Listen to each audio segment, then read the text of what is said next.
kaibigan, pakinggan po natin ngayon ang isa pang natataking kasaysayan na ilalahad sa atin ni Mildred.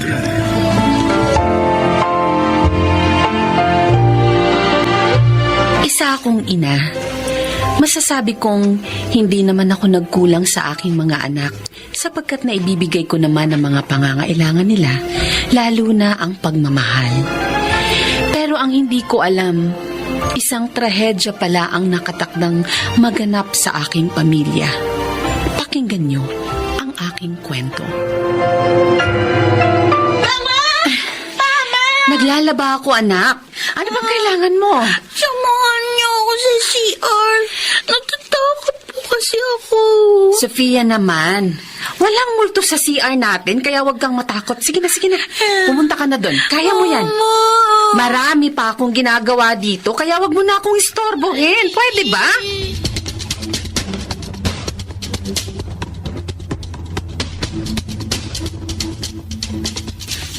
Sofia, anak! Nasaan ka na? Sofia? Bakit kaya ako kinakabahan? Nasaan na kayang batang yun? Teka, baka nasa CR. Napuntahan nga. Sofia? Ay! Diyos ko! Sofia! Ano ko? Diyos ko po! Sofia! Nalunod ang anak ko! Sofia! Sofia! Sofia, anak, gumising ka! Tulong! Warren! Warren! Tulong! Si Sofia nalunod sa timba! Warren! Sofia! Sofia, anak, gumising ka! Sofia! Anak ko!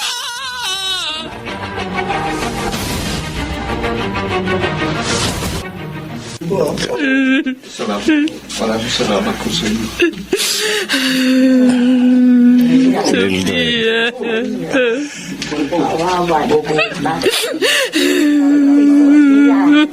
Mildred. Tatay! Kanina pa kita nakikita ang umiiyak. Tahan na. Baka saka iiyak mo magkasakit ka. Tay, kasalanan ko po. Kasalanan ko po kaya namatay ang anak ko. Kung hindi ko sana siya pinabayaan, sana hindi nangyari ito. Huwag mong sisihin ang sarili mo. Nangyari na yun. Aksidente. Wala na tayong magagawa pa.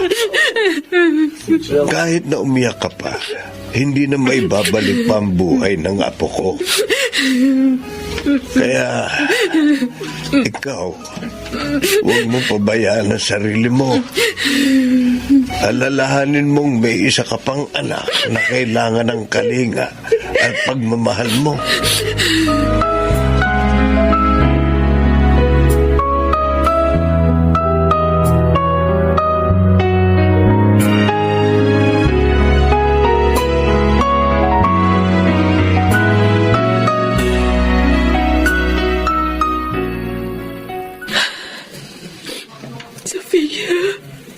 Sofia, anak ko. Patawarin mo ako kung pinabayaan kita. Sofia, namimiss na kita. Mildred, kumain ka na. Wala akong ganang kumain, Warren. Pero kanina ka pa hindi kumakain. Tapos, 2 araw ka na rin hindi natutulog. May bala ka bang magpakamatay? Hayaan mo na lang ako mamatay. Ayoko na. Pagod na ako sa pag-uusig ng konsensya ko. Hindi mo kasalanan yung nangyari sa anak natin. Hindi, Warren, kasalanan ko. Kasalanan ko. Kung sinamahan ko lang sana siya sa CR nung araw na nagpapasama siya sa akin, sana hindi siya nalunod. Tama na. Alam Alam kong nararamdaman mo. Pero wag mong sabihin sa akin na gusto mo nang mamatay. Walang may gusto sa nangyari. Mildred, hindi lang si Sofia ang buhay mo. Nandito si Kyla. Nandito ako. Kaming higit na nasasaktan sa mga ginagawa mo. Sige nga, sakaling mamatay ka, sinong mas apektado? Kami, Mildred. Kung nasasaktan ka, mas nasasaktan ako. Kasi 2 taong mawawala sa akin kapag ipinagpatuloy mo pa yan. Huwag ka na umiyak, mahal ko. Hindi kita iiwan. Matatapos din itong pagsubok na ito sa atin. Makakabangon din tayo.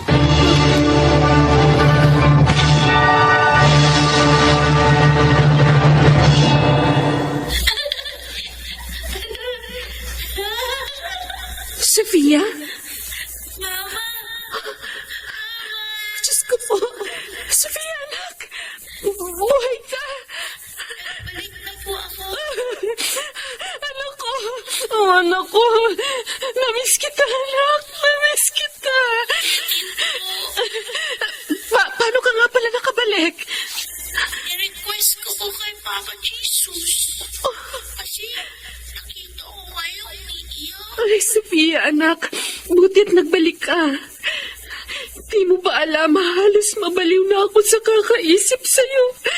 Hindi ko na nga alam kung anong gagawin ko. Anak, patawarin mo na ako. Patawarin mo ako. Opo. Pinapatawad ko na po. Sofia, masaya ako't nagbalik ka na, anak. Kasi po, mahal na mahal ko kayo.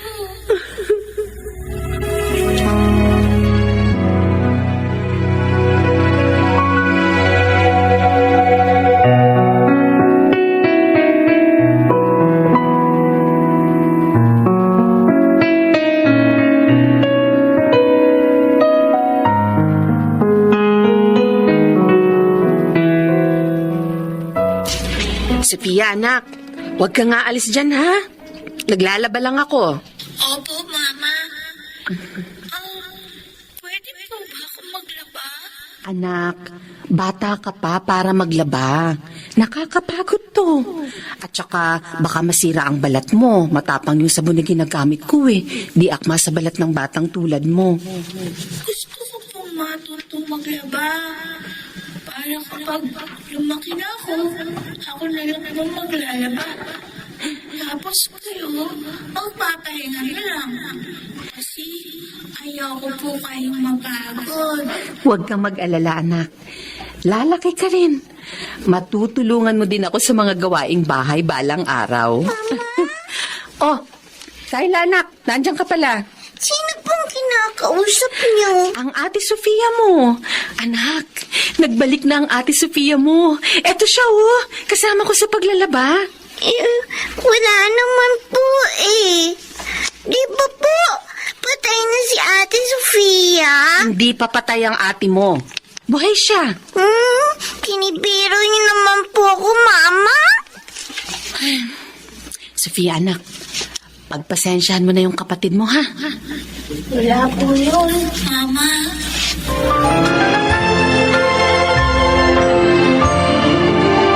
Kyla, anak, lika, kumain ka na. Opo, Papa. Oh, etong pagkain mo. Papa, alam niyo po ba si Mama? Nakita ko po siyang kinakausap niya ang sarili niya. Ha? Talaga, anak? Opo. Tinanong ko pa nga po siya kanina eh. Kung sino po yung kausap niya. Sabi niya po, si Ate Sofia daw po. Papa, nagbabalik po ba ang mga patay? Hindi. Ang patay hindi na bumabalik. Kaya nga patay, hindi ba? Pero bakit po si Ate Sofia? Nagbalik daw po, sabi ni Mama. Huwag mo na lang pansinin yun. Pagod lang sigurong mama mo sa mga gawaing bahay, kaya kung ano-ano na lang ang sinasabi niya. O tara, sige na. Kain na. kumain na tayo.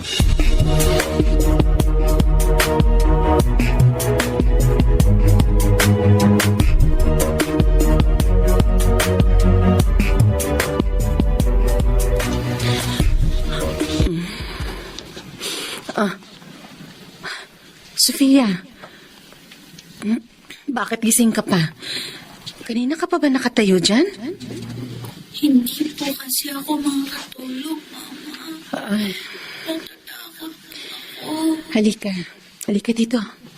Humiga ka sa tabi ko. Ayan. Hindi ka na matatakot. Katabi mo na ako ngayon. Walang makakalapit sa'yo para saktan ka. Ipagtatanggol kita. Bakit po ganun? Marami po akong nakikita. Hindi ko naman po dati nakikita.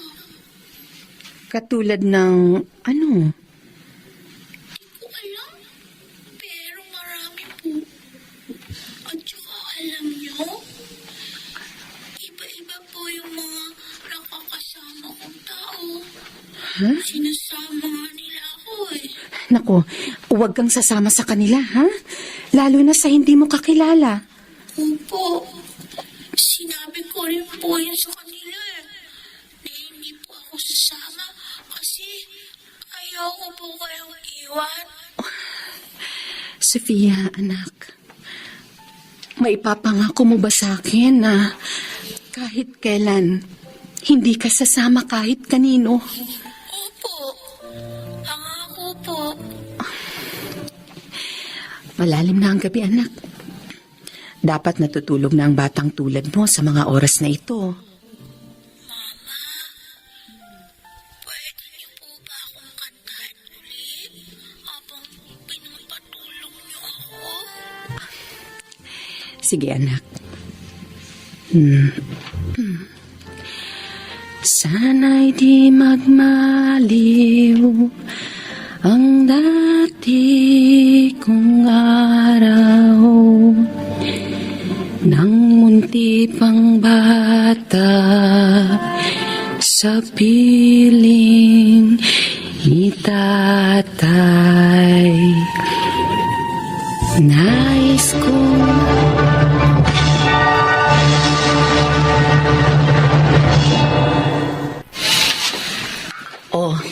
kumain ka lang dyan, Sofia.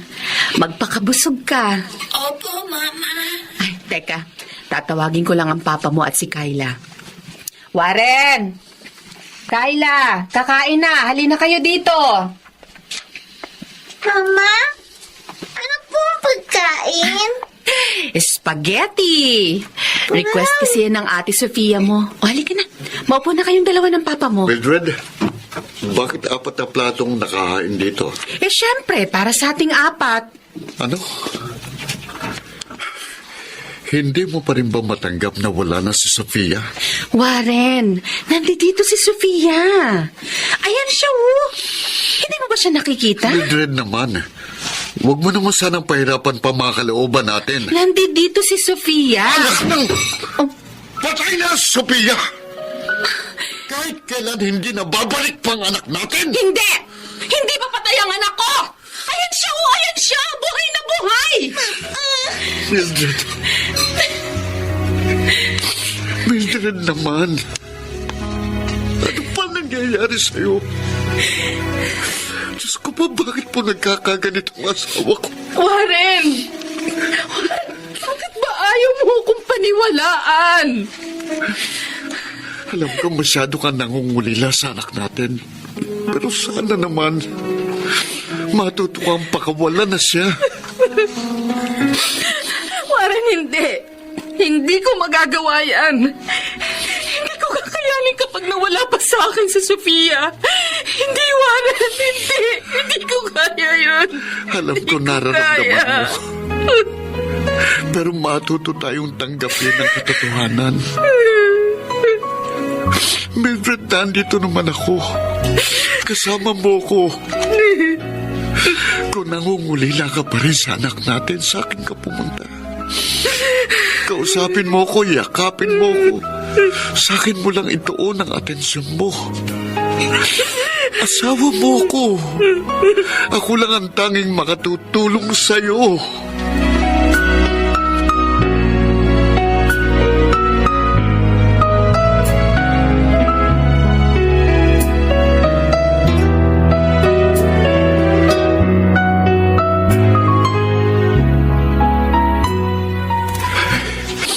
Tay, Huwag kang umiyak, anak. hindi ko na po kasi alam kung anong gagawin ko sa asawa ko. Sa sobrang depresyon po niya, kung ano-ano na po nakikita niya. Bakit hindi mo yung ipakonsulta sa psychiatrist ng asawa mo? Ayoko pong isipin na baliw na ang asawa ko. Ayoko. Anak, hindi naman ibig sabihin na kapag nagpakonsulta siya sa psychiatrist, baliw na siya. Tay, Warren, kaya mo siya dadalhin doon para matulungan ang asawa mo na matanggap ang katotohanan.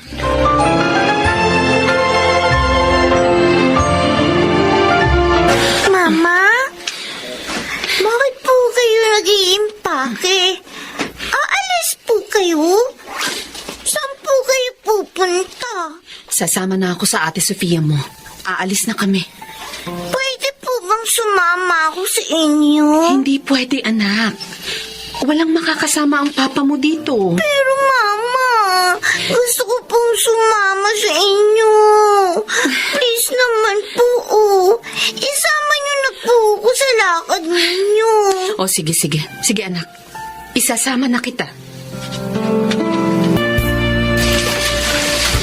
Mama, ano pong ginagawa natin dito sa forest? Basta, anak. Ito po ako. Sige lang. Matulog ka na lang. Mamaya, makakasama na natin ang kapatid mo. Ha? Ay, nasaan na kaya si Sofia? Magpakita na sana siya sa akin. Mama! Si Sofia. Sofia, anak! Bakit nandyan ka sa kabilang bahagi ng ilog? Nandyan ba yung pupuntahan natin? Opo. Tumawid na po kayong dalawa ni Kyla dito. Pero anak, malakas ang agos ng ilog. Kailangan na po natin umalis. At hihintay na sa atin sina Lolo at Lola. Sinusundo na po nila tayo. Sige na po. Tumawid na po kayo ng kabilang ilog. Sige. Sige, anak. Nandyan na kami ng kapatid mo. Mama? Kayla, anak. Ayun na ang Ate Sofia mo. Tatawid na tayo ng ilog. Mama, patay na po si Ate Sofia. Hindi na po siya papalik. Pero anak, Ang sabi po sa akin ni Papa, nasa heaven na raw po si Ate Sofia. Kasama po ni Jesus. Mama, naghihintay po si Papa sa atin. pero Kayla, Mahal na mahal po kayo ni Papa. Kapag nawala po tayo, iiyak siya. Mama, uwi na po tayo. Gusto ko na po makita si Papa. Please. sige. Sige, anak. Uuwi na tayo. Pero bago tayo umuwi, kakausapin ko lang ang Ate Sofia mo, ha? Sofia, anak. Pasensya ka na kung hindi kami makakasama sa'yo, ha? Naghihintay sa amin ang papa mo. Sige na. Sumama ka na sa lolo at lola mo. Hindi na po tayo magkikita. Nagkakamali ka. Magkikita pa rin tayo sa tamang panahon. Pero hindi pa sa ngayon. Anak, sana maintindihan mo kami. Mama,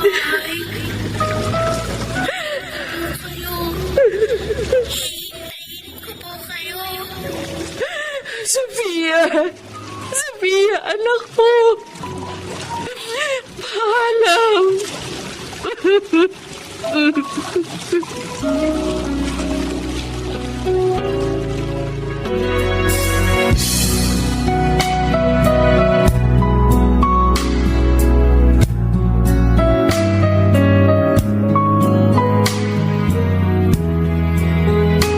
Mildred!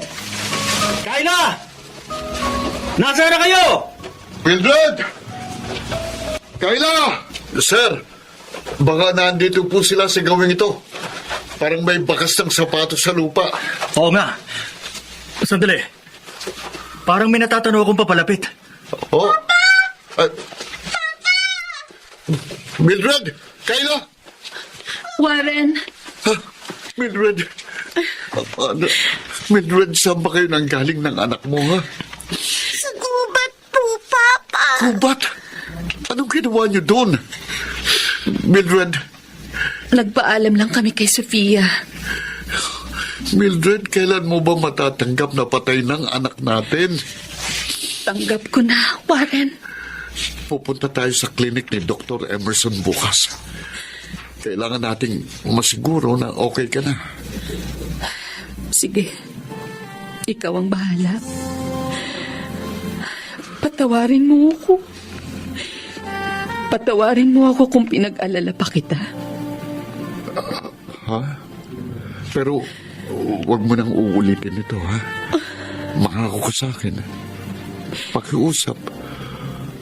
Huwag niyo na akong iiwan. Oo, pangako. Hindi na kita iiwan, Warren.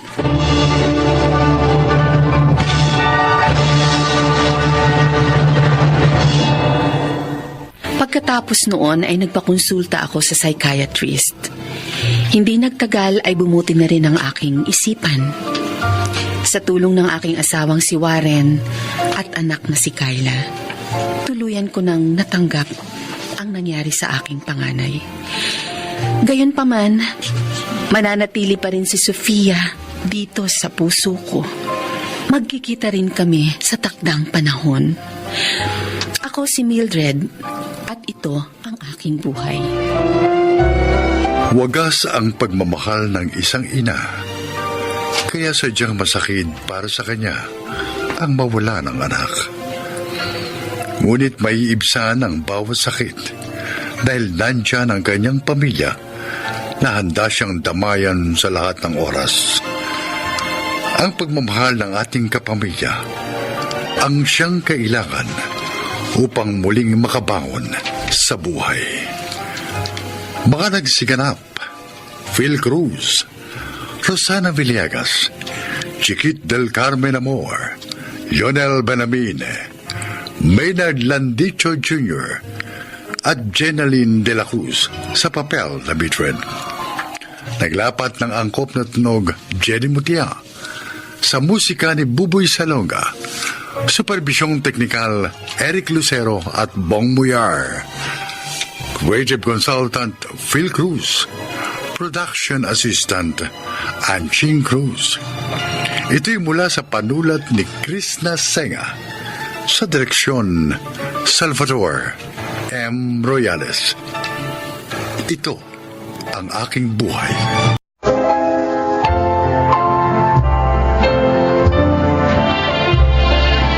Mga kaibigan, sa araw na ito, marinig po ninyo ang testimonya ng isang nilalang na nais ibahagi ang kanyang kwento upang kapulutan ng aral. Siya po ay si Sally. Isa akong ina sa 3 mga supling. Ngunit ang tawag na ina ay hindi nararapat sa akin. Sapagkat inabandon ako ang aking mga anak sa loob ng halos 3 dekada nang dahil sa kahirapan. Pero ngayon, gusto kong itama ang aking mga pagkakamali at punan ang lahat ng mga pagkukulang ko sa aking mga anak. Ito ang aking buhay.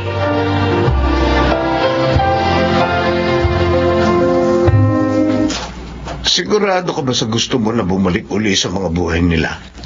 Maraming taong kang nawala sa kanila. Sa palagay mo, tatanggapin ka uli nila? Gino, mga anak ko pa rin sila. Oo, hindi ako naging mabuting ina sa kanila. Inabandon ako sila. Pero pinagsisisihan ko na yon. 60 anyos na ako. Nararamdaman kong konting panahon na lang ang kaya kong ilagi sa mundo. Kaya hanggat nabubuhay ako, gusto kong itama ang lahat ng pagkakamaling nagawa ko sa mga anak ko. Gino, ina pa rin ako. At umiiral pa rin ang pagmamahal ko sa mga anak ko. Bilang asawa mo, susuportahan ko ang desisyon mo. Nandito na tayo. Ako na ang kakatok, Sally. Tao po! Tao po!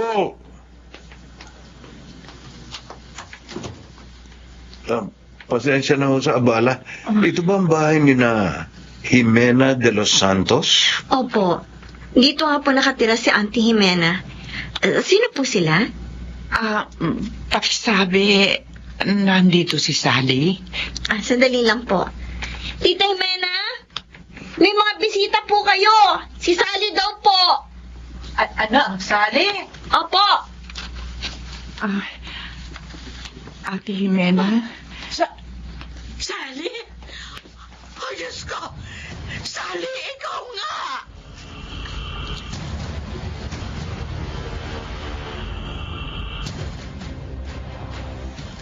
Ang tagal mong hindi nagpakita sa amin o nagparamdaman lang. Sa totoo lang, akala ko patay ka na. Ano ba nangyari sa'yo, ha? Mahabang kwento, Ate Jimena. Dahil sa sobrang hirap ng buhay, iniwan ko sa iyo mga anak ko. Pagkatapos, nakipagsapalaran ako sa siyudad ng maraming taon. Maraming trabaho kong pinasok. Pagiging tindera, waitress, sweeper, kasambahay, konduktora sa bus. Halos 10 taon din ako nakipagbuno sa buhay. Bago ko nakilala si Gino at napangasawa. Nagkaroon kami ng 4 na anak. At lahat sila ngayon, may sarili-sarili ng pamilya. Hindi mo man lang naisip na dalawin sina Theo, Basil at Iris. Ang totoo niyan, matagal ko nang gusto magpakita sa mga anak ko. Kaso nauunahan ako ng takot. Sigurado, galit silang 3 sa ginawa ko sa kanila.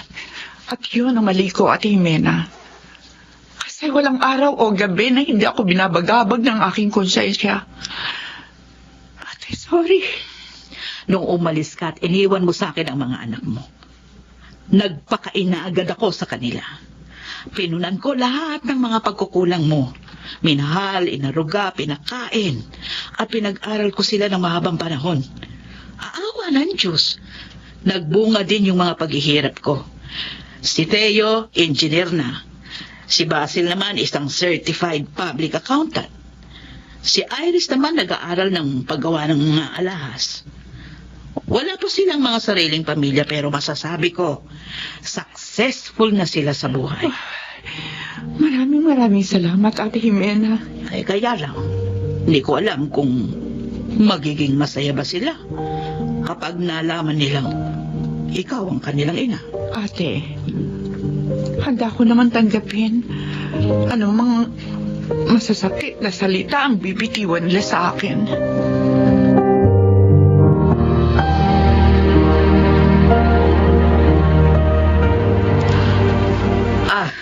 Theo, Basil, Iris. Siya ang aking kapatid, si Sally. At ang ina ninyong 3. Mga anak ko. Kayo po ang tunay naming ina? 2 taong gulang ka pa lang nung iniwang kita. Kaya hindi mo talaga ako mamumukhaan. Pero nagbalik ako sa inyo para itama ko ang lahat ng aking pagkakamali. At at mapunan ang lahat ang pagkukulang ko sa inyo bilang isang ina. Mama, sanggol pa lang ako nung iniwan ninyo kami. Pero alam niyo po ba, matagal kong hinangad na isang araw nakabalik ka sa amin. Ang tagal po namin kayong hinintay. Patawarin niyo ako, mga anak. Wala na po sa akin kung nagkamali man kayo noon. Ang mahalaga, nagbalik kayo. Ma, payak ka po. Oo naman, anak. Salamat, Iris. Pinatawad mo pa rin ako sa kabila ng lahat. Teo, Basil, patawarin niyo na ang inyong mama kung malaki man ang naging kasalanan niya sa inyo. Teo, Basil. Ma. Anak ko. Patawarin mo ako kung iniwang kita na matagal. Pinapatawad ko na po kayo, Ma. Masaya po kaming magkakapatid kasi nagbalik na po kayo. Pero ako hindi. Hindi ako masaya. Teo, Akala nyo mapapatawad ko kayo sa ilang dekadang pag-abandona mo sa amin? Hindi. Kaya hindi mahalaga sa akin kung bumalik ka man o hindi. Teo! No, Ate Jimena.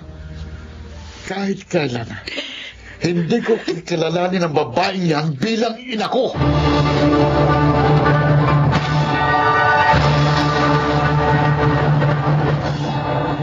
Oh, umalis na yung asawa nyo. Bakit hindi pa kayo sumama sa kanya? anak.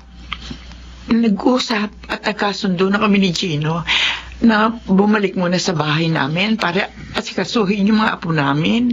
At nagpasya rin ako na dumito muna si Sally para magkaroon kayo ng oras para sa isa't isa. Sana sumama na kayo sa asawa nyo. Kasi hindi namin kayo kailangan. Kuya Theo, respeto mo naman si Mama. Mama? Mamang tawag mo sa kanya? Bakit? Kailan ba siya tumayong ina sa'yo, Basil? Hindi man siya naging ina sa atin noon, still, kuya, siya pa rin ang nagluwal sa atin. Nabuhay tayo nang wala siya.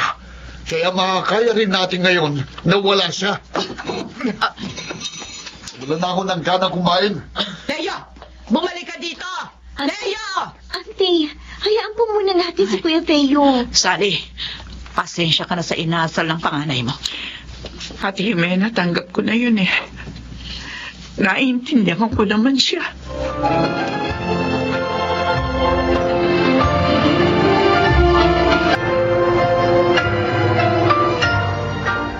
Engineer Teo, ito yung progress report natin sa Masagana Homes 2. Our project is well praised by our investors. Magandang balita yan. Anyway, ina-expect din nila na magiging successful itong Parker Building na ginagawa natin, ha? Kaya kailangan din nating pagtulunan ng pansin. Teka, ano yun? Ano yun? Ha? Engineer, gumugulo ang building! Mababagsakan tayo ng mga bandang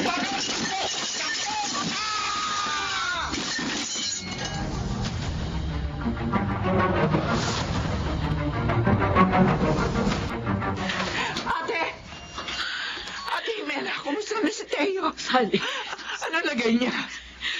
Ligtas sa mga anak ko. ligtas na si Teo. Pero ang sabi sa akin ng doktor, napuruhan ng mga paa niya. Anong ibig mong sabihin? Hindi na makakalakad pa ang iyong anak.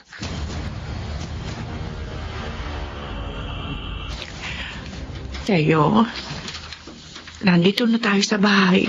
Oh, magluluto muna ako ng pananghalian natin, ha? Maiwan ko muna kayong dalawa ni Teo, Sally. Siya nga pala. Nagpalit na kayo ng kwarto ni Basil.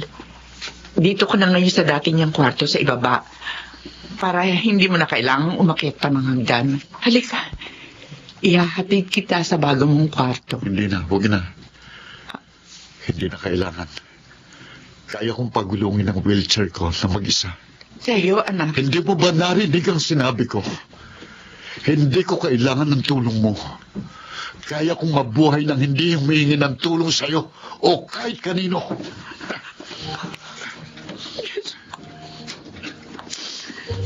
Kailan kaya ako mapapatawad ng anak ko?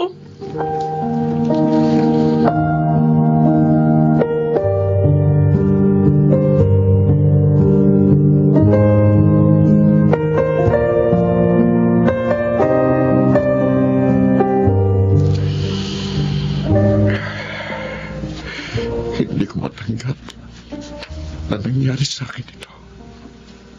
Bakit? Ano bang kasalanan ko sa Diyos para ibigay niya sa akin ito?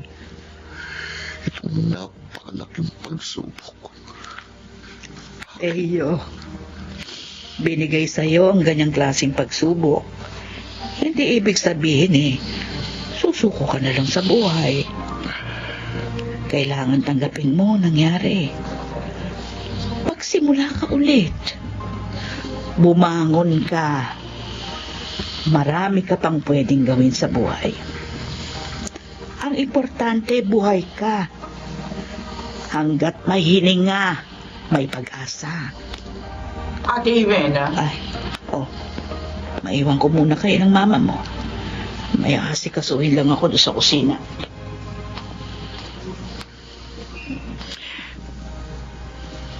anak, Ano kailangan niyo? nandito ako para dabayan at tulungan ka. Ilang beses ko nang sinabi sa inyo na hindi ko kayo kailangan. Tayo, ako ang iyong ina. At kung may problema ang isang anak, ang kanyang ina ang tanging masasandalan niya. Anong sabi niyo? Ina? Alam niyo bang ibig sabihin yan? Hindi, Sally. Hindi mo alam kung paano maging isang ina. Dahil ang isang tunay na ina, mamahalin at aarugain niyang kanyang mga anak kahit gaano pa yun kahirap. Walang ina ang matitiis na abandonahin ang kanyang mga anak sa loob ng mahabang panahon. Nasabi ko na sa'yo dati na kaya ko nagawa yon dahil sa kahirapan. Hindi ko kayo kayang buhayin tatlo. Hindi ko maaatim na mapariwara kayo ng dahil sa akin. Kalokohan yan. Kalokohan! Kung talagang dahil sa kahirapan, kaya mo kami iniwan. Bakit nung mag-asawa ka kay Gino, nagkaroon ka ng mga anak sa kanya? Hindi sumagi sa'yo na abandonahin sila dahil sa kahirapan. At saka may kaya naman si Gino. Tingin namin, inahon ka niya sa kahirapan. Bakit hindi mo lang sumagi sa isipan mo na balikan kaming tatlo? Kasi hindi mo kami talagang mahal. Hindi kami mahalaga sa'yo. Yung mga anak mo lang kay Ginong itinuring mong mga anak. Tayo, anak. Kaya sa susunod, huwag niyong ipangalandakan sa amin na kayong ina namin. Kasi ang totoo, wala kaming ina. Wala!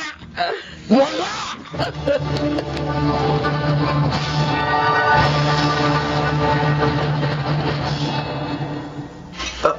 Auntie Jimena, nasan po si Mama? Bumalik na ang mama niyo kay Gina. Pero huwag kayo mag-alala. Nangako naman siya, dadalawin pa rin niya kayo. Seyo, Basil, Iris, may aaminin ako sa inyo. Ano po yun, Auntie? Nung nagpakasal ang mama ninyo kay Gino, nagbalak siya na kunin na kayong tatlo sa akin.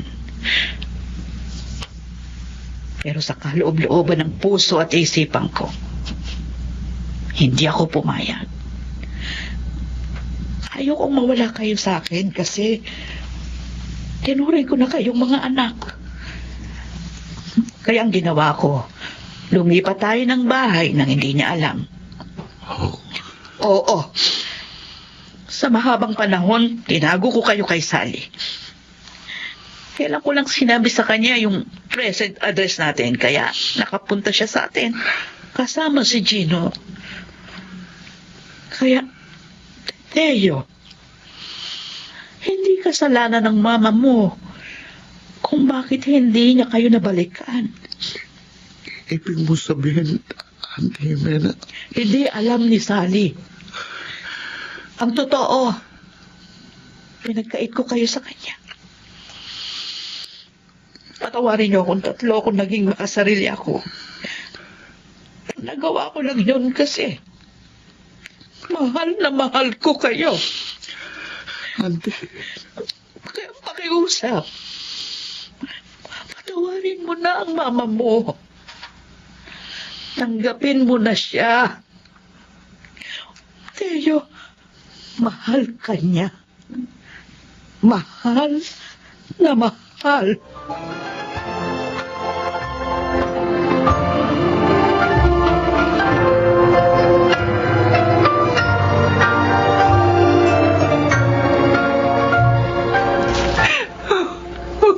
Aji.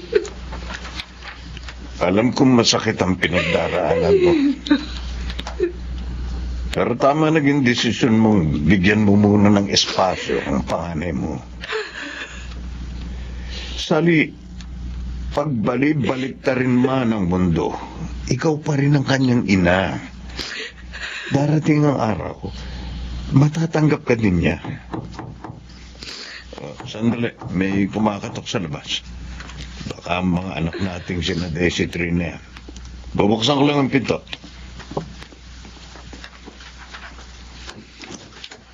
Oh.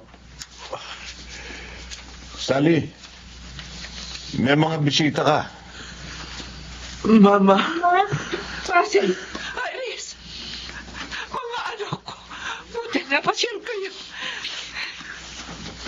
May dala po kami mga pasalubong para sa inyo, Ma. Sana po, magustuhan ninyo. May kasama pa po kami, Ma. Ma? Anak. Ma?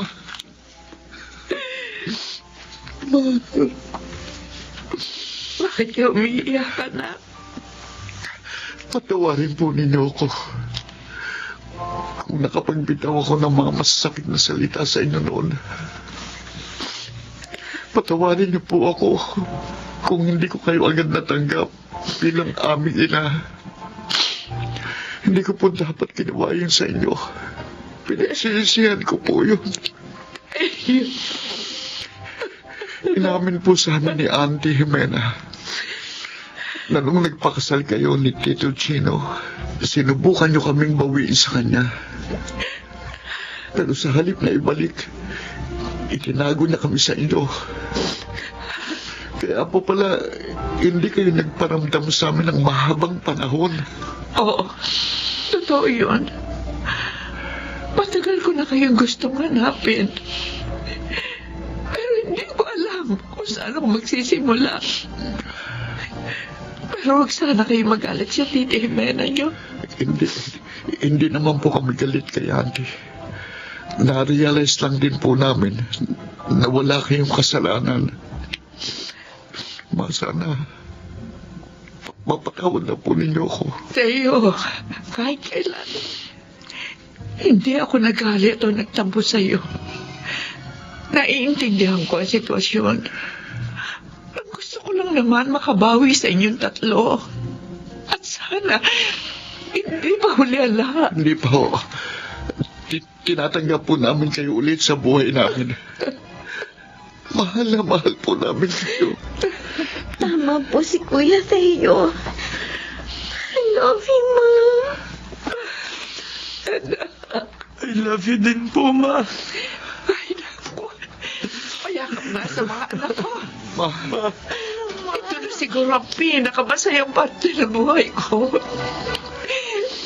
Maraming salamat po, Panginoon ko.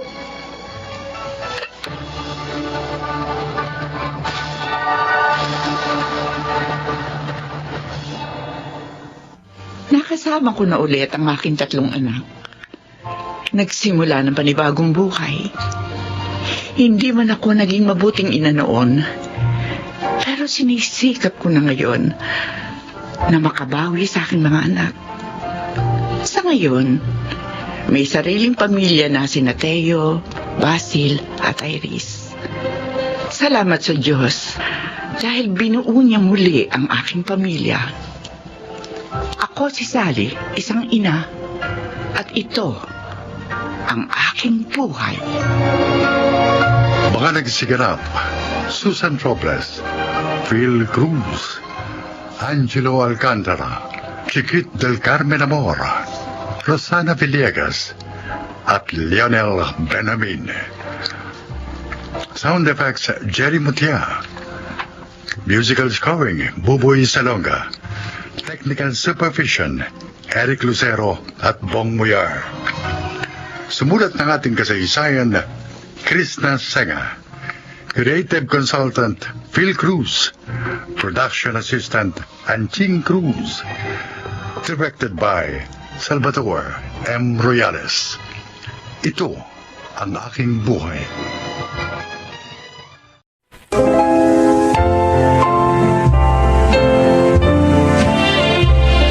Mga kaibigan, sa araw na ito, maririnig niyo ang isang kasaysayan na kapupulutan ng aral sa buhay na ilalakad ni Sakura. Isa akong Japanese Pinay or Japinay.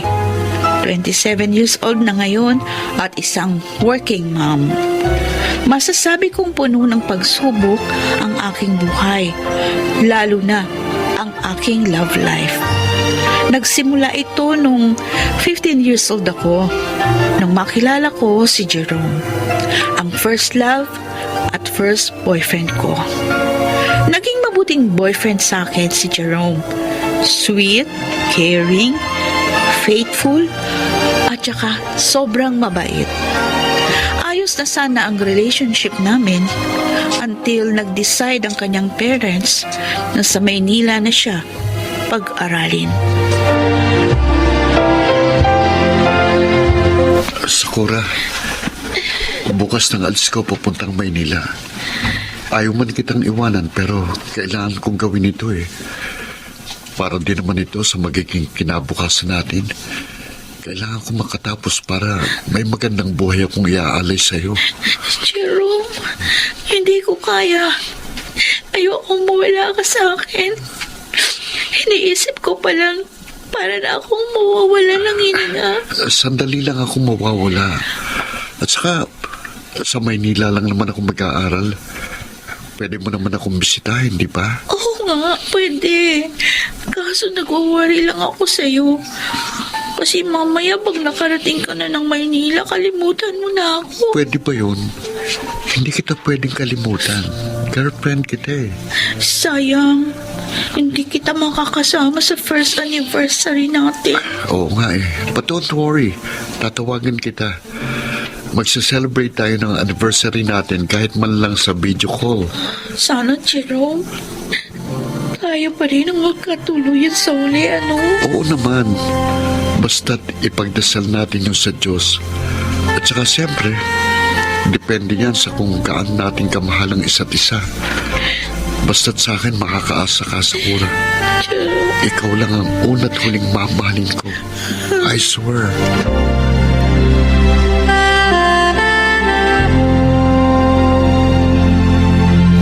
Sakura, bakit di ka pa kumakain? At saka, namumutra ka. May sakit ka ba?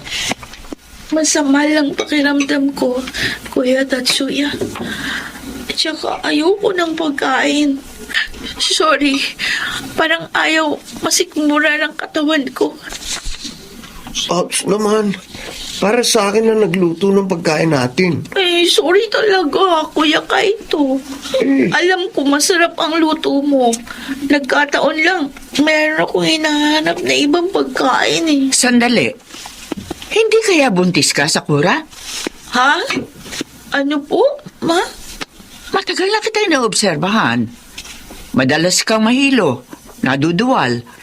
Tapos sinusuka mo lang yung kinakain mo. Namumutla ka rin. Tapatin mo ko. Nagalaw ka na ba ni Jerome? Ano, Sakura? Oo. May nangyayari na sa amin ni Jerome. Patay tayo dyan. Kung sakaling buntis ka, pananagutan ka kaya ng lalaki yun? Nag-aaral pa lang pareho sila sa Sakura at Jerome. Yo. Paano niyo mapapanagutan ng kapatid natin? Malabo, Kuya Tatsuya. Sakura, Sura. magbihis ka mamaya. Pupunta tayo sa doktor para ma-check up ka.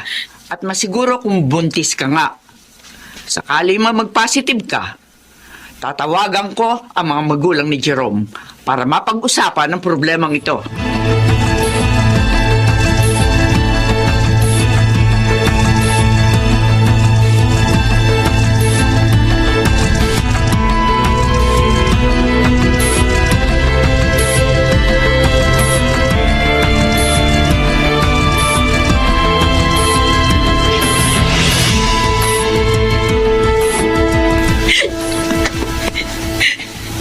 Sakura.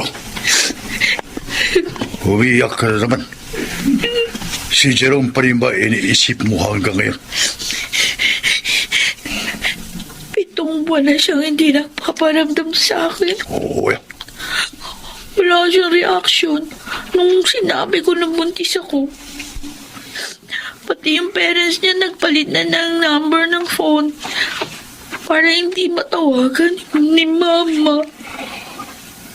Isa lang ibig sabihin, Sakura. Hindi handa si Jerome na panagutan ka. Huwag kang mag-aalala. Andito kami ni na Mama at Kailong para tulungan ka. Uy, Hindi mo kailangan si Jerome. pero mahal ko pa rin siya. Para mo, mas asikasuhin at mas bigyan mo ng pansin ang magiging anak mo. Marapit ka ng mga anak, Sakura. Huwag kang iyak ng iyak. Makasasamayan sa anak mo. Magpakatatag ka.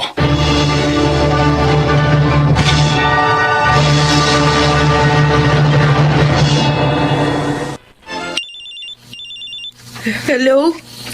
Sakura, ako ito, si Jerome. Jerome, mahigit 1 taong kang hindi nagparamdam sa akin. Alam mo ba kung gaano ko nag-alala sa'yo? I'm sorry. Bakit hindi ka nagparamdam? Di ka man lang tumawag. Kung natuloy lang sana kami sa Maynila nung nakaraang taon, di sana nagkita tayo dun. Buti na rin at hindi kayo natuloy ng Maynila. Ha? Bakit? Hindi ko na matutupad pa ang pangako ko sa'yo dati. Nakabuntis ako ng ibang babae. Magkakaanak na kami. At saka kailangan ko siyang pagsalan. Nakaplano na yung lahat sa susunod na buwan. Pinaasa mo lang ako sa wala. Pero, sige. Kahit na masakit sa akin, pinalalayan na kita. Hangad ko yung kasiyahan nyo ng magiging asawa mo. Congratulations. Goodbye.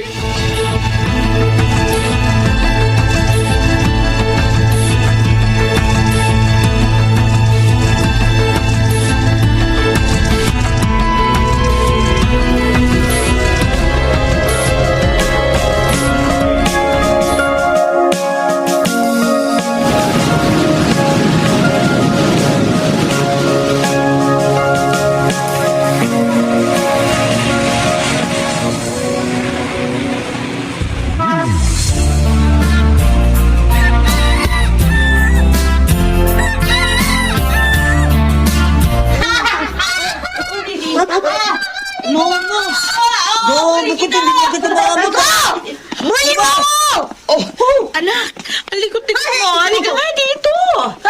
Basahin likod mo. Halika, palitan natin yung shirt mo. Opo, Mama! Halika. Oh, huwag kang malikot. Tingnan mo, basang-basa yung likod mo. Sandali, pupunasan ko. Opo. Sandali lang, Miko, ah. Tapos ito, laro tayo ulit, ha? Sige! Anak, tama na. Baka hikain ka uli. Uuwi na tayo. Mamo naman! Ayaw ko pa po umuwi! Sige na, Renji! Tama ang mama mo! Baka hikain ka na naman. Tulad kahapon. Next time na lang tayo maglaro uli. Ano? Teka lang, Renji, ano ba ang kulit mo? Sandali, pupulbusan kita. Opo. O, ayan. O, bagong palit na yung shirt mo, ha? Mama, si Miko po pala. Kaibigan ko po dito sa school. Hi po. Hi din, Miko. O, wala ka bang sundo? Wala po. Hinihintay ko pa nga ang papa ko. Kasi siya madalas sumundo sa akin eh. Noong isang araw po, Mama, na-meet ko na po yung papa ni Miko. Oo? Ang bait po niya. Binili po niya kami ni Miko ng ice cream. Talaga? Opo. Galing ano? O, Miko, sabihin mo sa papa mo, thank you, ha? Opo! Ay! Ayan na po palang papa ko eh! Papa! Papa! Miko! Miko, anak! Oh, kumusta ka na? Ang schooling, kumusta? Okay naman po. Papa, alam nyo, naka 100 kami sa seat work ni Renji. Talaga? Opo. Galing naman ang anak ko. Ay, alika, Papa. Ha? I-meet natin ang mama ni Renji. Sakura? Ikaw ang nanay ni Renji? Salamat, Jerome. Hinatid mo pa kami ni Renji sa bahay. Walang anuman. Sakura, kung okay lang sa'yo, may tatanong sana ako eh. Sinong ama ni Renji? Ikaw ang ama ni Renji. Ha? Buntis na ako noon nung iwan mo. Sabi ko na nga ba eh. Unang kita ko palang kay Renji. May naramdaman kong anak ko siya. Ganun kasing itsura ko nung bata pa ako. Pasensya na kung hindi ko nasabi sa iyo noon ng totoo. Ayoko kasing makagulo pa si Renji sa pamilya mo. Nasabi mo ba kay Renji ang tungkol sa tunay niyang ama? Naikuwento kita sa kanya. Pero hindi pa niya alam kung ano ang itsura mo. Pwede bang kilalanin niya ako bilang ama? Sakura, gusto kong bumawi sa anak natin at huwag kang mag-alala. Regular akong magbibigay ng sustento kay Renji. Ano naman kayang magiging reaction ng asawa mo kapag nalaman niyang may anak ka sa akin? Alam kong maunawaan ni Sandra ang lahat. Okay, sige. Hahayaan kitang makasama mong anak ko.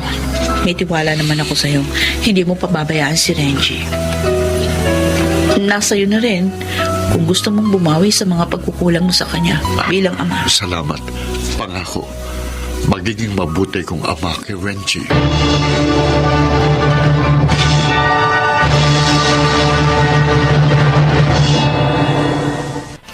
Mukhang napapadalas ang pagpunta mo kina Sakura. Sandra, magsisimula ka na naman ba ng away? Please, pagpahingay mo naman ako. Pagod ako eh. Ano? Pagkatapos ninyo maglandian ni Sakura, sasabihin mo sa akin, pagod ka? Pwede ba huwag kang magsimula ng away? Wala ako sa mood. Kung ayaw mong binubutaktakan ka, magtino ka. Pwede ba? Tigilan mo na yung paggawa ng excuses sa akin. Dahil lahat yon, gasgas na, bulok na. Huwag mo gawing excuse ang bata sa paglalandian ninyong dalawa ng Japayuki na yon. Alam mo kung anong problema mo? Masyado ka nabubuhay sa nakaraan. Puro insecurities ang nasa utak mo. Kaya hanggang ngayon, ganyan ka pa rin. Walang pagbabago. Oo, nabubuhay talaga ako ngayon sa puro insecurities dahil ikaw ang may kagagawan. Hanggang ngayon kasi, kahit hindi mo aminin, mahal mo pa rin ang ex mo. Mahirap bang intindihin na kaya ako pumupunta kina Sakura para bisitahin ang anak ko? Kailangan din ni Renji ang pagmamahal na magmumula sa kanyang ama. Paano naman ang anak natin? Sitwasyon. Hindi ako manhid at may pusong bato. Pero sana, isaalang-alang mo naman ang nararamdaman ni Miko. Ilang beses ka na tumanggi sa kanya na mamasyal kayo. Ilang beses kang nangako sa kanya. Marami ng beses. Pero lahat yun, napako. At asawa ka. Asawa mo ako. Naghahanap din ako ng pagmamahal mula sa'yo. Ang sakit lang. Hindi ko maramdaman yun sa'yo. Simula nang dumating ulit sa buhay natin yan si Sakura. Bakit ba hindi mo ko maunawaan? Sa totoo lang, gulong-gulo na ako sa sitwasyon. Hindi ko na alam kung sinong uunahin ko. Mahal ko kayo ni Miko, Sandra. Pero mahal ko rin si Renji. At saka, matagal ko na kayo nakasama ni Miko. Habang si Renji, ngayon ko lang nakasama. Sana naman hayaan mong makasama kong anak ko. Alam ko yun. Hindi ka naman namin pinagkakait kay Renji. Ang hinihiling lang namin sa'yo ni Miko ay magkaroon ka rin ng oras sa amin. Ilang beses na kami nagparaya. May naawa kami kay Renji. Pero wag mo naman kaming sagarin. Jerome, kailangan ka din namin.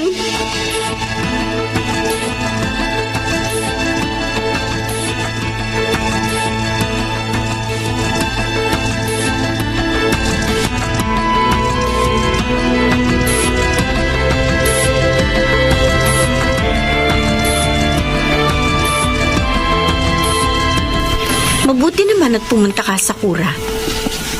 Bakit, Sandra? Ano pag-uusapan natin? Tungkol kay Jerome. Sakura, nakikiusap ako sa'yo. Tigilan niyo na kami ni Jerome. I don't want to be rude, pero nasisira na yung relasyon namin ni Jerome dahil sa inyo ng anak mo. Sandra, unang-una, hindi ko hangad na sirain ang relasyon ninyong mag-asawa. Nagkataon lang na kailangan ni Renji ng pagmamahal ng isang ama. Alam mo, wala na akong nararamdaman pa kay Jerome. Nakaraan na yun eh. Kung sa palagay mo, nasisira namin ang anak kong relasyon ninyo ni Jerome. I'm sorry. Kaya lang kita kinausap dahil doon. Nawawala na kasi siya ng oras para sa amin ni Miko. Alam ko naman eh. Nauunawaan mo ko. Ina ka rin katulad ko. Si Miko nagtatampo na siya sa ama niya. Kasi puro na lang si Renji. Sa kanya nakatuon ang atensyon niya. Nasasaktan ako para sa anak ko. I know. Pero hindi mo ba naisip? Ngayon lang naranasan ni Renji ang maramdaman ng pagmamahal ng kanyang ama. Kayo ni Miko. Matagal niya kayong nakasama. Na-enjoy niyo ang pagmamahal na binibigay sa inyo ni Jerome. Pero si Renji, ngayon lang niya nakasama ang kanyang ama. For 7 years, nangulila siya sa pagmamahal ng isang ama. At ngayon, may sakit ang anak ko. Huwag niyo namang pagkaitan na mahalin siya ni Jerome. Konting panahon lang naman ang hinihingi ng aking anak. Sana, mapagbigyan niyo siya.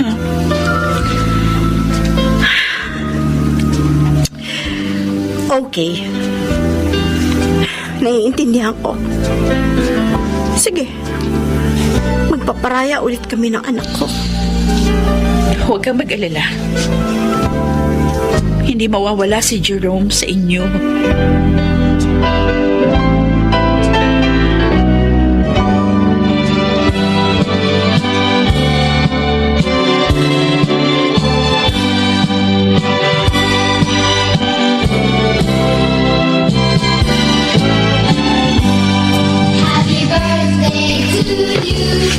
Happy birthday to you. Happy birthday, happy birthday, happy birthday to you. Happy nice birthday, anak. Etong regalo ko sa'yo. Wow! Thank you po, Mama. Welcome. Kami rin ang mga tito mo, Renji. May regalo din kami sa'yo. Wow! Sana magustuhan mo lahat regalo namin sa'yo, ha? Wow! Mga laruan! Hey, thank you po, Lola! Dito Tatsuya! Dito Kaito! Renji, may regalo din kami sa'yo ng tita Sandra mo. Eto, Renji. Alam namin paborito mo yan. Wow! We Bear Bears! Paborito ko nga po Salamat po, Papa! Tita Sandra! Sandra, naku, maraming salamat. Dumating kayo sa birthday ni Renji. Malaking bagay itong ginawa nyo para sa anak ko. Walang anuman, Sakura. Masaya kami mag-asawa na makasama si Renji sa special day niya. Kung kasama nyo lang sana si Miko, di mas masaya siguro si Renji. Close na kasi ang dalawang magkapatid. Nasa Amerika lang kasi si Miko eh. Nagbabakasyon sa mga lolo't lola niya. Pero malapit na rin siya umuwi. Sakura, Jerome, salamat din sa'yo. Dahil kahit na busy ka at abala sa iyong pamilya, may oras ka pa rin para kay Renji. walang anuman. Masaya ako kasi nagagampanan ko ang tungkulin ko sa aking anak. At saka, tinutulungan ako ni Sandra. Parang anak na rin ang turing ko kay Renji. Nakakatuwa at nakakataba ng pusong marinig mula sa inyo na mahal niyo ang aking anak. Tatanawin kong malaking utang na loob ito sa inyo.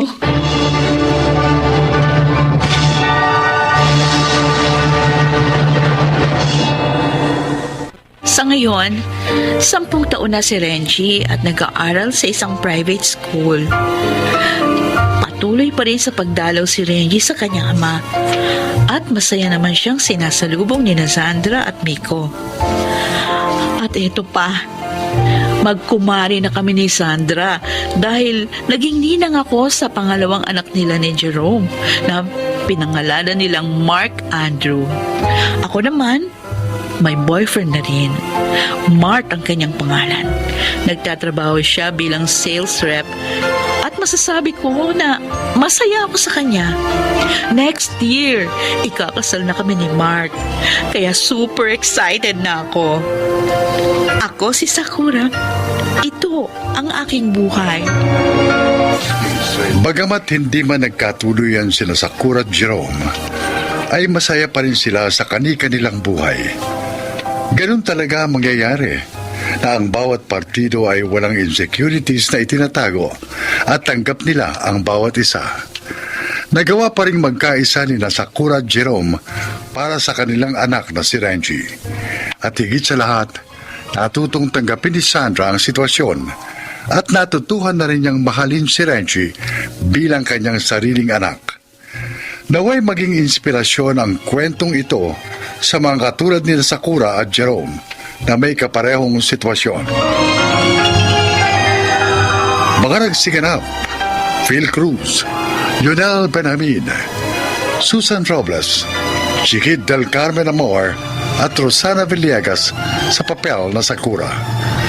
Naglapat ng angkop na tunog Jenny Mutia, sa musika Buboy Salonga, supervisyong teknikal Bong Miyar at Eric Lucero, creative consultant Phil Cruz, production assistant Anching Cruz. Ito'y mula sa panulat ni Krishna Senga, sa direksyon Salvador M. Royales. Ito ang aking buhay.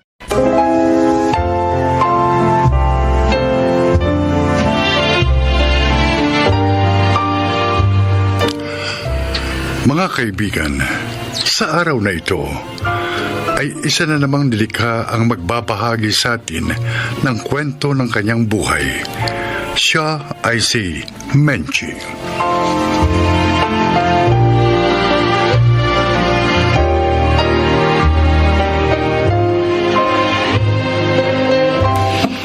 Maaga po ako naulila. At dahil wala namang naabot na mataas na pinag-aralan, kasambahay po ang aking naging trabaho.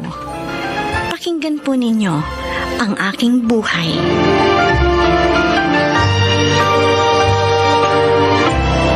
Menchi, bakit hinuhugasan mong mga yan? Hayaan mo na ako. Para naman may maitulong ako dito sa inyo. Kaya naman namin ligpitin yan eh. At saka gusto ko rin naman na may ginagawa ako. Naiinip ako eh. Okay, ikaw na ang bahala. Ay, Dayan, kanina nga pala. Kinausap ako ni Mrs. Rios. Yung kapitbahay ninyo mayaman. Oh, bakit? Anong sinabi niya sa'yo? Inalok niya ako. Kung gusto ko raw pumasok na katulong sa kanila, malaki raw ang ipapasweldo niya sa akin. Mahirap dun eh. Alam mo ba, walang nagtatagal na katulong sa kanila kahit na nga malaki magpasahod si Aling Sandra. Ay, ganun. Alam mo ba kung bakit? Hindi. Hindi ko naman kasi nakakausap yung mga nagiging katulong nila dahil nga may trabaho ako sa mall.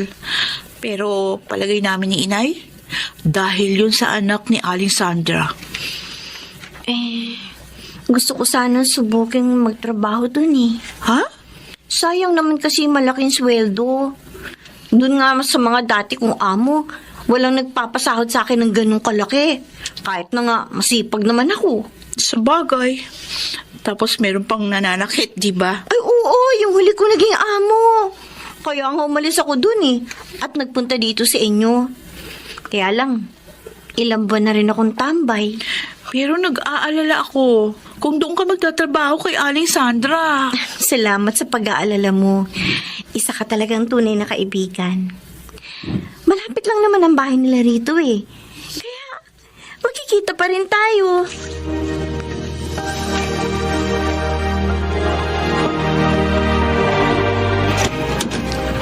Ito magiging silid mo, Menchi. Maayos ito.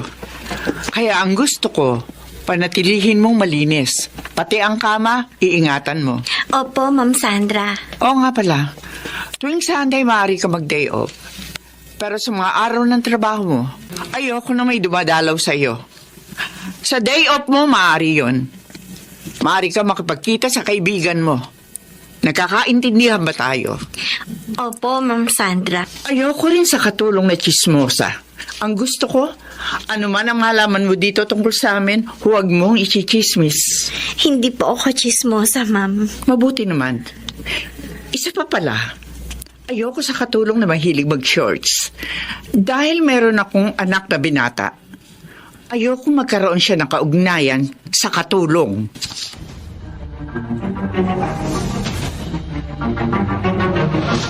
Boring na dito sa amin, Sunny. Doon na lang tayo sa inyo tumira. Hindi pwede. Nandun si Ermat. Kontrabida. Alam mo, kinabogs na lang tayo, mabuti pa. Ay, oo, tama.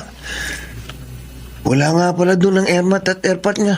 Tawagan mo na siya. Sabihin mo, pupunta tayo. Kailan tayo sa inyo? Sasabihin ko sa inyo pag wala si Ermat. Ipapakita ko tuloy sa inyo ang bago naming Maichi. Napalit na pala ang dating yung katulong, ha? Oo. At mas maganda pa sa kanya ang pumalit. Siguro naman sa isang yun, hindi na tayo mabubulilyaso. Mami, may lakad ako. Pahingin akong pera. Na naman? Sani naman. Kailan ka ba magbabago? Sisirain lang ng shabu yung utak mo. Ang dami mo namang daldal. Mami mo ko, kaya nagmamalasakit ako sa iyo. Hindi ko kailangan ng malasakit mo. Ano? Magbibigay ka ba ng pera o kukunin ko ang mga alahas mo? Diyos ko. Ano bang pagkukulang ko sa anak ko? Bakit ba siya nagkaganon? Ayoko masira ang buhay niya. Pero anong gagawin ko para matulungan siya? Ma'am Sandra. Tama na po. Huwag na po kayong umiyak. Menchi, Nakita ko po ang buong pangyayari. Naawa po ako sa inyo. Kaya nung makaalis po si Sir Sunny, nilapitan ko na kayo. mahal na mahal ko ang anak ko. At ayoko mapahamak siya, Menchi. Ma'am, huwag po kayong magagalit Pero, ano po kaya kung ipagamot niyo po siya uli? Pero nagbanta siya sa akin. Kapag daw dinala ko siya sa rehab, tatakas siya. At hindi ko na siya makikita pa. Aalis po kayo, Mang Hector? Oo, Menchi. Titingnan ko lang ang pamilya ko. Ilang araw na kasing may sakit ang misis ko eh. Nagpaalam na po ba kayo kay Ma'am? Oo, at pinayagan na niya ako. Babalik din naman ako agad. Menchi, Po. mag-iingat ka rito ha. Hanggat maaari. iwasan mong lumapit kay Sunny. Kinakabahan naman po ako sa mga sinasabi ninyo, Hindi, Mang mahirap Hector. na eh. Baka mapagtripan ka niya. Nakuha mo na ang pera ko. Ano pa bang gusto mo? Tumahimik ka, ha? Gusto kong maglaro. At ikaw ang paglalaroan ko. Sana'y kung ano man ang iniisip mo, pakiusap, huwag mong ituloy. Mami mo ko, anak. Umiga ka. Mami mo ko. Higa, sabi. Anak, wag. Matakot ka sa Diyos. Ngayon nakatawag na ako sa police station. Pupuntahan ko na si Ma'am Sandra. Baka kung ano nang ginawa sa kanya ng kanyang anak. Pag nagkataon, ipapalo ko sa kanya itong dala kong pamalo. Ay, Diyos ko. Tulungan mo po kami. Narito na ako sa tapat ng kwarto ni Ma'am. Bigla akong bubuksan itong pinto ng ganito. Bitiyan mo si Ma'am Sandra! Tumahimik ka. Tawa ka sa mami mo! Ay, magandang dumating. Halika, lumapit ka. Pare ko naman ang maging kabalik niya. Pinalalapit niya ako. Bahala na. Talagang lalapit ako. Benji. O, ikaw tanda. Alis dyan. Ito pa! Benji. Tahan na po, Ma'am. Hinuli na po ng mga pulis si Sir Sunny. Akala ko mapagsasamantalahan at mapapatay na ako ng sarili kong anak. Salamat na lamang dumating ka at nakatawag ng pulis. Ngayon po, Ma'am, matatahimik na po kayo. Maraming salamat sa iyo. Sinuong mo ang panganib, mailigtas lang ako. Awang-awa na po ako sa inyo, Ma'am. Kaya hindi ko na po inisip ang sarili ko. Napakabuti mo talaga.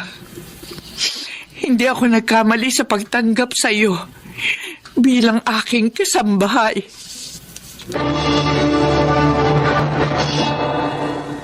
Mula noon, naging mabait na sa akin si Ma'am Sandra.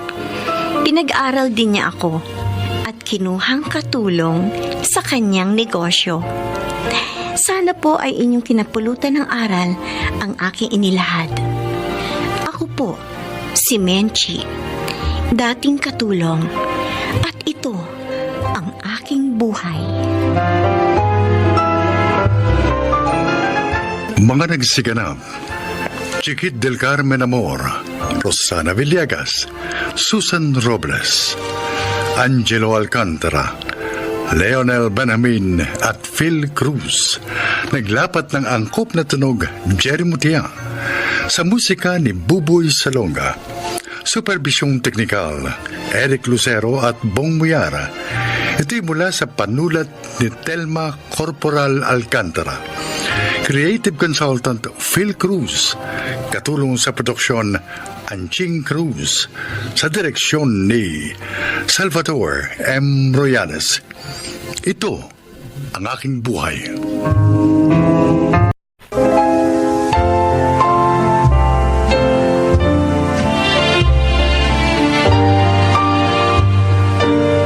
Mga kaibigan, sa araw na ito, isang lalaki ang magbabahagi sa atin ng kanyang kasaysayan upang kapulutan ng aral sa buhay.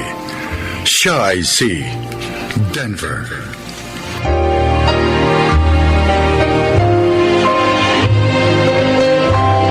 Years na akong professor. Ngunit bago yun, isang masakit na pangyayari ang naganap sa akin. Kaya naman mula nun, naipangako ko sa aking sarili na hindi lang ako basta magtuturo sa aking mga estudyante, kundi tutulong din. Pakinggan po ninyo ang aking paglalahad.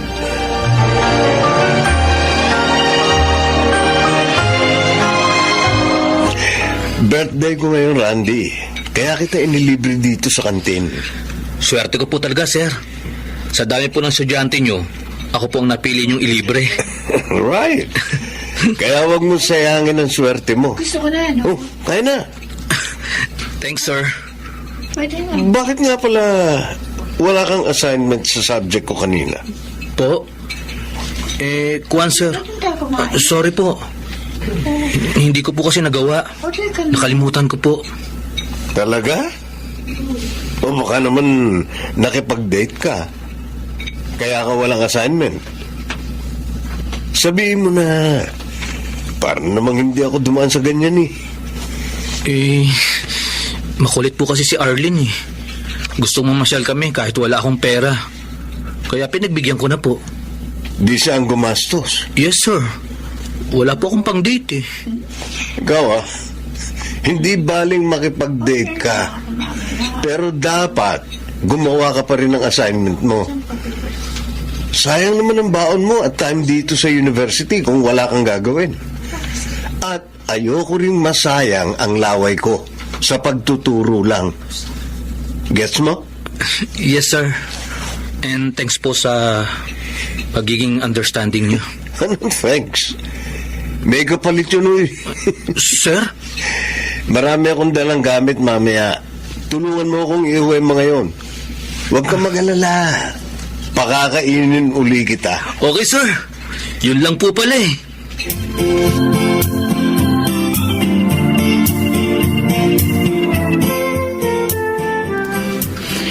Ang swerte mo, Randy. Kasi mukhang favorite ka ni Sir Denver. Bakit mo naman nasabi yun, Patty? Paano? Para kayong tropa. Lagi kayong magkasama. Madalas ka rin niya utusan. Nagtataka nga ako eh. Kung bakit ako ang tinotropa niya. Siguro dahil gwapo ako. Ano ibig mong sabihin? Na mahilig sa gwapo si Sir Denver? Nabading siya, ganun. Hindi naman.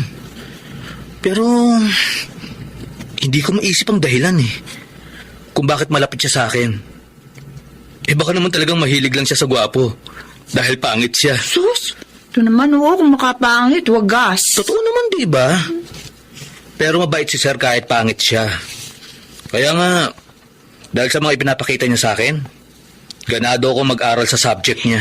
Di ba back subject mo yung tinuturo niya? Lumipat ka nga lang sa kanya, kaya naging classmate ka namin eh. Oo. 2 beses ko nang hindi na ipasa yung subject na yun. Palagay ko, this time, papasa ka na. Tropa mo kasi professor natin eh.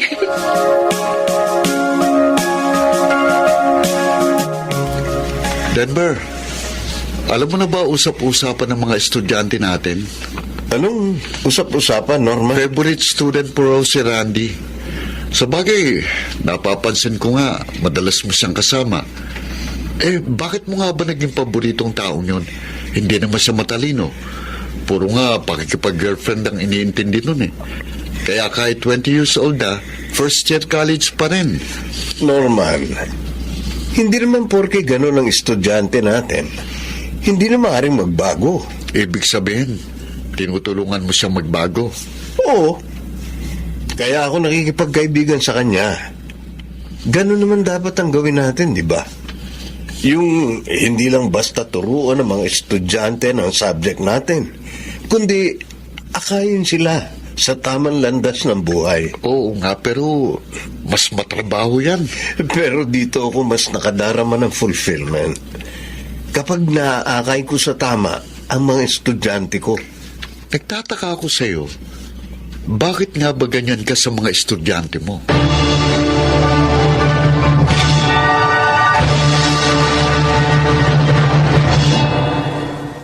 Randy, hindi ka na naman dumating sa usapan natin yesterday. Sorry, Jessel. Nilagnat kasi ako eh. Ang sakit ng ulo ko kaya hindi kita napuntahan. Ay, ganun ba? Sana tinext mo ko. Para ako na lang ang nagpunta sa'yo. Ayoko nang abalahin ka pa sa studies mo. Kaya nga ngayong medyo okay ng pakiramdam ko, pinuntahan na kita. I'm sorry, Randy, ha? Kala ko kasi may kadate ka ng iba. Kaya hindi mo ko sinipot. Selos ka kasi ng selos eh. Hindi pwedeng mangyari yun. Dahil ikaw lang ang love ko.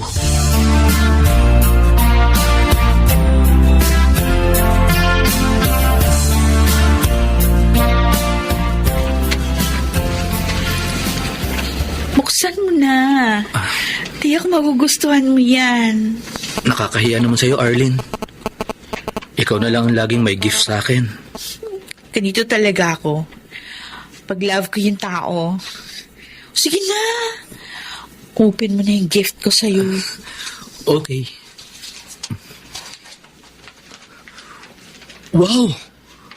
Ang gandang cellphone nito. Thanks, Arlene. Gumastos ka pa ng malaki. Happy Monthsary. Ha? Ay, oo nga pala. Mansari nga pala natin. Happy Mansari, babe. Kawa. Nakalimutan mo. Pasensya na. Marami kasi akong assignment sa university. Kaya nakalimutan ko. Oh, ano? Di ba tayo mamamasyal? Ha? Mamamasyal? Kaya lang... Huwag ka mag-alala.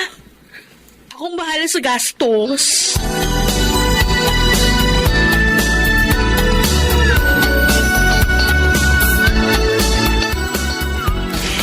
Parahan mo naman pala silang hindi type. Bakit niligawan mo pa? Nahalata ko kasi gusto nila ako. Kaya niligawan ko. Sus? At yun, walang kahirap-hirap nila akong sinagot. Pero pinaglalaroan mo sila sa ginagawa mo. Oo nga. Friend, iwan mo na sila. Total, hindi mo naman pala gusto. Baka mamaya niya makarma ka, sige ko. Tama si Patty. Dapat ang nililigawan mo ay yun talagang mahal mo. At kung hindi ka pa sure sa feelings mo, di wag ka manligaw. Studies mo na lang ang pagbuhusan mo ng panahon mo.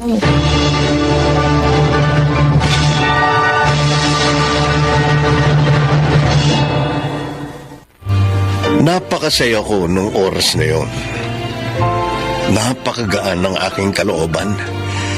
Dahil sa isang kaluluwa ang naituwid ko ng landas. Sana po'y kinapulutan ninyo ng aral ang aking kasaysayan. Ako si Denver, isang professor, at ito ang aking buhay.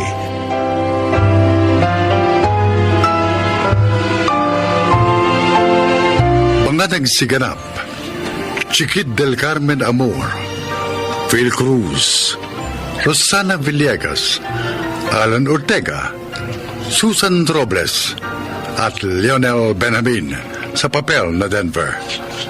Naglapat ng angkop na tunog Jerry Mutia sa musika ni Buboy Salonga. Superbisyong teknikal Eric Lucero at Bong Muyar. Creative consultant Phil Cruz. Katulong sa produksyon Anching Cruz. Ito'y mula sa panulat ni Telma Corporal Alcantara. Sa direksyon, Salvador M. Royales. Ito ang aking buhay.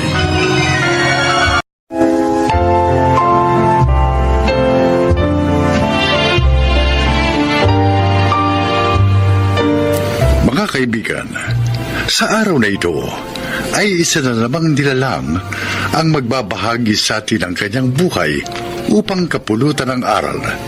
Siya po ay si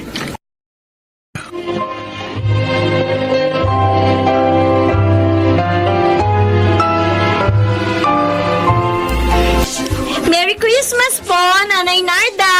Hi, Myra. Merry Christmas din. Heto po ang gift ko sa inyo. Ay, salamat ko naman. Nagabla ka pa. Okay lang po yun.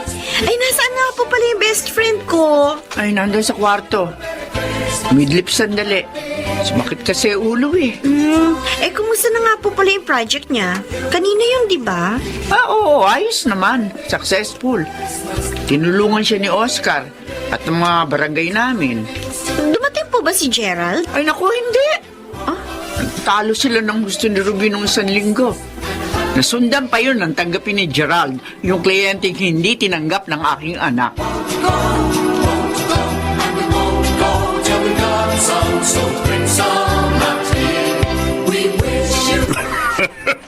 Napakalaking halaga pala ng ibinahid sa'yo ng taong yun, anak. Yes, Dad. Para palang nagtampo sa bigas ang nobya mo sa hindi pagtanggap sa kanya. Ay, nako. Matigas ang ulo niya. Bas pinahahalagahan niya ang kanyang prinsipyo, Dad. Walang mararating ang ganong klase ng tao, anak. Mabuti pa tapusin mo na ang inyong relasyon. Daddy? dahil hindi naman kayo compatible. Makasisira lang siya sa tagumpay mo. Kaya makipag-break ka na sa kanya at paalisin mo na rin siya sa ating law office.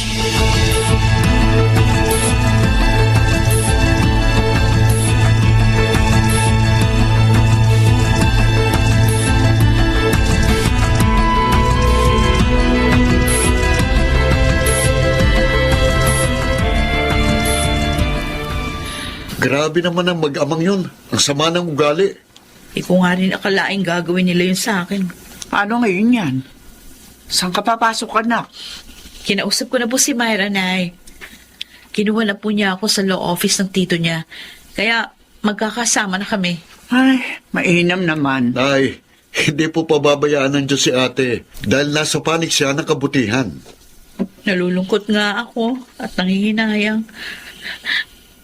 Biruin mo, 3 years yung relasyon namin ni Gerald. Hayaan mo yun, te.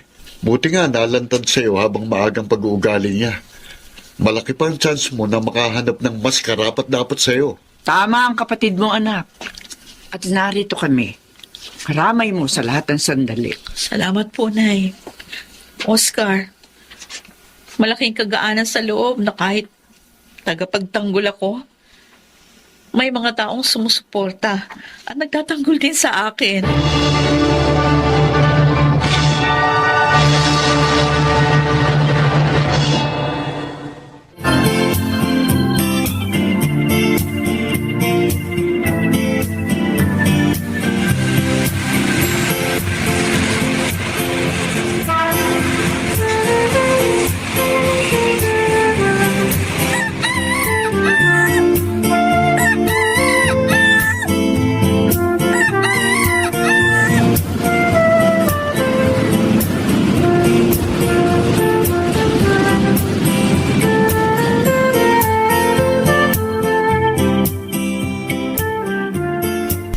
Congratulations, Attorney Ruby! Naipanalo mo ang kaso ni Rowena. Ay, ang saya-saya ko, Myra. At nagpapasalamat ako sa Diyos dahil niloob niyang mangibabaw ang katarungan. Pinag-uusapan ka na nga ngayon, Attorney. Ay, ano ka ba? Tigilan mo ang katatawag sa akin ng attorney. Dalawa lang naman tayo dito sa room. At hindi naman yan ang lagi mong tawag sa akin. Naku, napaka-humble talaga ng best friend ko. Eh, teka. Bakit naman nasabi mong pinag-uusapan ako? Dahil natalo mo si Ronald Millones. Maging ang dati mo boyfriend. Kalimutan na nga natin ng taong yon. Tara, halika. Lilibre kita ng lunch. Ay, sandali. Lila, may tatanong lang ako. Ano ba? Ano na naman yun? Teka lang. Ano? May feelings ka pa ba kay Gerald? Mahal mo pa ba siya?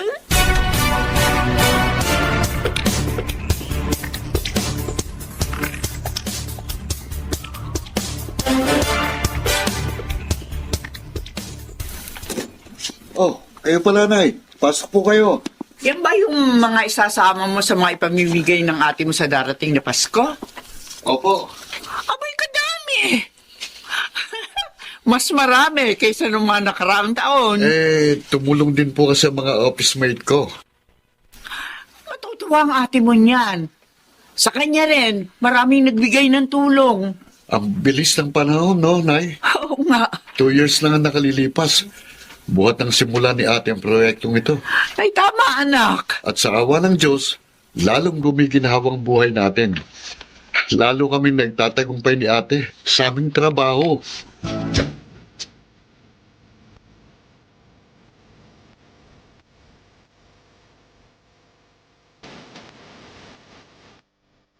Attorney Gerald! Oh, it's been a long time. Bakit narito ka sa law office namin? Gusto ko sana makausap si Ruby, Myra. She's not here. Inaasikaso ang gift giving niya for December 24th. Patuloy pa pala yun? Of course. At tumutulong din sa project na yun ni Ruby, ang aming law office. Ano ba sadya mo sa best friend ko? May importante sana akong sasabihin sa kanya. Oh, edi puntahan mo na lang siya sa bahay nila. Gerald? Kumusta ka, Ruby? Okay naman. Siya nga pala, may dala akong mga goods. Pantulong sana sa mga ipamimigay mo for this Christmas. Talaga? Gusto mo na ako tulungan? Oo. Dahil nakilala ko lang ang pagkakamali ko, Ruby. I'm sorry, ha? Sana buuin natin muli yung magandang pagtitinginan natin. Napatawad na kita, Gerald. Kaya lang, hindi na pwede yung gusto mo. Ruby, bakit naman? Mayroon na bang iba? Wala. Pero, wala na rin ang dating pag-ibig ko sa'yo. Ayokong lokohin ka, kaya pasensya na. Humanap ka na lang na iba na maaaring magmahal sa'yo.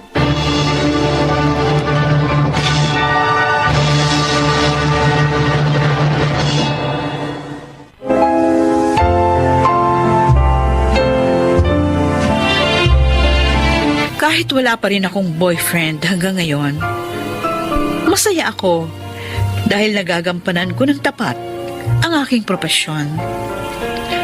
Ako po si Ruby, bumabati sa inyo ng maligayang Pasko at masaganang bagong taon.